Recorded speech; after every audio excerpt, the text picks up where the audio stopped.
নোয়াখালীতে হঠাৎ করে প্রচুর গরম শুরু হয়েছে, আবার সেই গরমের মধ্যে হঠাৎ করে আবার বৃষ্টিও শুরু হয়ে গেছে। তবে গরমের মধ্যে বৃষ্টিটা অনেক ভালো লাগছে। ওয়েলকাম টু নিউ ফ্যামিলি ব্লগে আপনাদের আরও একবার স্বাগত। আপনারা যে যেখান থেকে আমার ভিডিওটি দেখছেন, আশা করি সবাই ভালো আছেন। আলহামদুলিল্লাহ, আমরাও ভালো আছি। বর্ষাকাল আমার অনেক পছন্দ, বৃষ্টির সময় আমার অনেক ভালো লাগে। অনেকে শীতকাল পছন্দ করে, গরমকাল পছন্দ করে, কিন্তু আমি বর্ষাকাল অনেক পছন্দ করি। আর সকালবেলা উঠে আমি নাস্তা তৈরি করতে চলে আসলাম।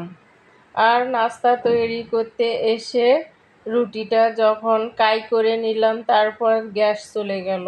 এখন নাহলের বাবা খেয়ে তো অফিসে যাবে, তখন কারেন্টের চুলাটা অন করে কারেন্টের চুলাটায় তাড়াতাড়ি করে ভেজে নিচ্ছি। আর এইদিকে মিনি রাইস কুকারটাতে ডিম ভেজে নিচ্ছি। এটা অনেক কাজের জিনিস, আসলেই এটাতে অনেক সুন্দর রান্না করা যায় সব কিছু।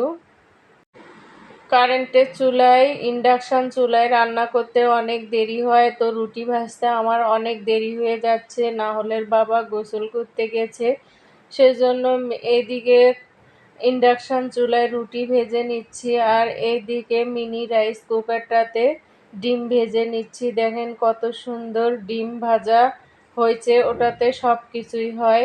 আমি যখন প্রথম এই মিনি রাইস কুকারটা অনলাইনে দেখেছিলাম, তখন ভাবতাম যে এমনিতেই হয়তোবা দেখায়, এটাতে আসলেও তেমন কি হবে গুরুত্ব দিতাম না। তবে একদিন সাহস করে ভাবলাম যে অর্ডার করেই ফেলি, দেখি কি হয়। পরে অর্ডার করেই ফেললাম। তবে এটা অনেক কাজের জিনিস, নিয়ে অনেক উপকার হয়েছে আমার ছেলের জন্য অল্প একটু ভাত রান্না করা পুরো রমজান মাসে আমার এটা অনেক কাজে লেগেছে। আলু সিদ্ধ করা, ডিম সিদ্ধ করা অনেক তাড়াতাড়িতেই হয়। আর অফ ক্যামেরায় নাস্তা করে নিয়ে বেসিনটা পরিষ্কার করে নিচ্ছি, সিঙ্কটা পরিষ্কার করে নিয়ে রান্নাঘরের দুপুরের রান্নার জন্য কাটাকুটো করে রেডি করে নিয়েছি। এখন চুলাটা পরিষ্কার করে নেব। আমি যখনই রান্না করি তখনই চুলা এবং সিঙ্ক সাথে সাথেই পরিষ্কার করে নেই। আর এই কিচেন ক্লিনারটা দিয়ে চুলো পরিষ্কার করলে অনেক সুন্দর পরিষ্কার হয়। আমি সব সময় এই কিচেন ক্লিনারটা দিয়েই পরিষ্কার করি। প্রথমে ওইটা আগে স্প্রে করে নিতে হবে, তারপর একটা মাজুনি দিয়ে এগুলো ডলে নিচ্ছি, তারপর কিচেন তাওয়াল দিয়ে পরিষ্কার করে নেব। নেওয়ার পরে দেখেন চুলাটা কত সুন্দর পরিষ্কার হয়ে গেছে। চুলা সব কিছু পরিষ্কার করে নিয়ে তারপর রান্নাবান্নার জন্য কেটে ধুয়ে সব রেডি করে নিয়ে তারপর আমি গোসলে যাই। গোসল করে এসে রান্না করি। যদি রান্নাঘর পরিষ্কার না থাকে তাহলে আমার রান্না করতে ভালো লাগে না। একটু যদি নাস্তাও বানাই, একটু তরকারিও গরম করি, তারপরেও আমি চুলাটা আগে পরিষ্কার করে নেব, নিয়ে তারপর অন্য কাজ করব। এদিকে আজকে হাঁসের মাংস রান্না করব। হাঁসের মাংসটা ধুয়ে নিচ্ছি, অনেক দেরি হয়ে গেছে সব কাজ করে গোসল করে আসতে।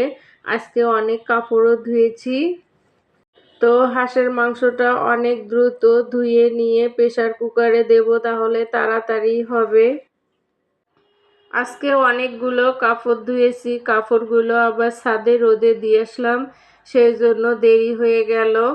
ছাদে প্রচুর বাতাস, বাতাসের মধ্যে কাপড় রোদে দিতে অনেক সময় লাগে।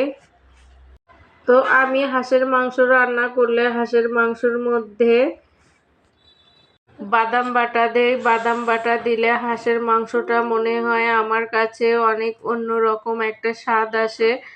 আপনারাও এভাবে বাদাম বাটা দিয়ে খেয়ে দেখতে পারেন। এখানে আছে কাজু বাদাম, আখরোট, দুই ধরনের বাদাম আছে, কাঠবাদাম আছে। এই বাদাম, কাঠবাদাম আর আখরোট, এই বাদামগুলো আমি বাটনা বাটায় বেটে নিচ্ছি।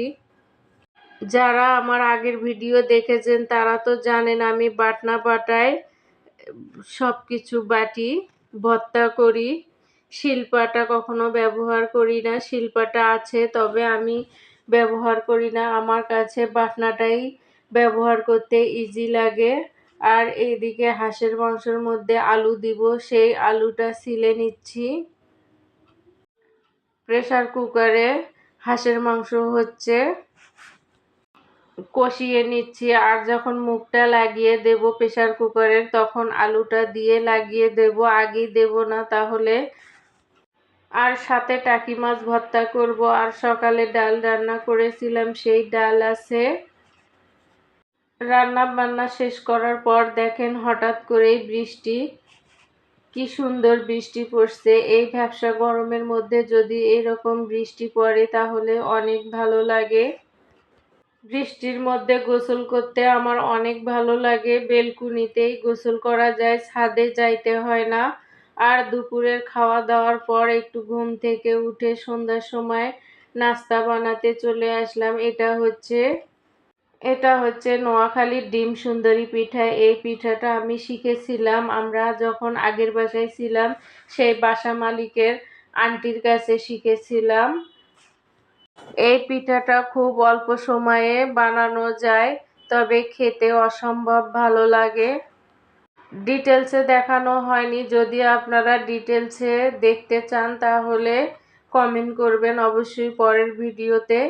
এই পিঠাটা ডিটেলসে আমি দেখিয়ে দেব। এই ডিম সুন্দরী পিঠা খেতে আমি পছন্দ করি, নাহলের বাবা, আমরা তিনজনই অনেক পছন্দ করি। আর আপনারাও খেয়ে দেখতে পারেন, এই পিঠাটা অনেক ভালো লাগে খেতে। খুব কম সময়ে এই পিঠাটা তৈরি করা যায়। বাচ্চাদের এই পিঠাটা তৈরি করে টিফিনেও দেওয়া যেতে পারে। নোয়াখালীর মানুষ আসলে অনেক ধরনের পিঠা বানাইতে পারে। নোয়াখালীতে আসার পর আমি অনেক ধরনের পিঠা বানানো শিখেছি, আগে বানাইতে পারতাম না।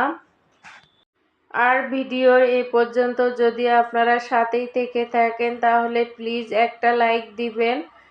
আর যদি আমার ভিডিওতে আপনি নতুন হয়ে থাকেন তাহলে চ্যানেলটি অবশ্যই সাবস্ক্রাইব করে দিবেন। পিঠাটি বানানোর পর এইভাবে পিস পিস করে কেকের মতো কেটে নিতে হয়। আর এটা খেতে কেকের মতোই লাগে, অনেক সুন্দর তুলতুলে নরম। ডিমের একটা ফ্লেভার অনেক ভালো লাগে। পিঠা খাওয়ার পর আমার ছেলে বলছে ও আইসক্রিম খাবে, তো ভাবলাম তিনজনই খাই। এই গরমের মধ্যে আইসক্রিম খেতে অনেক ভালো লাগে। ভালো থাকবেন। আসসালামু আলাইকুম।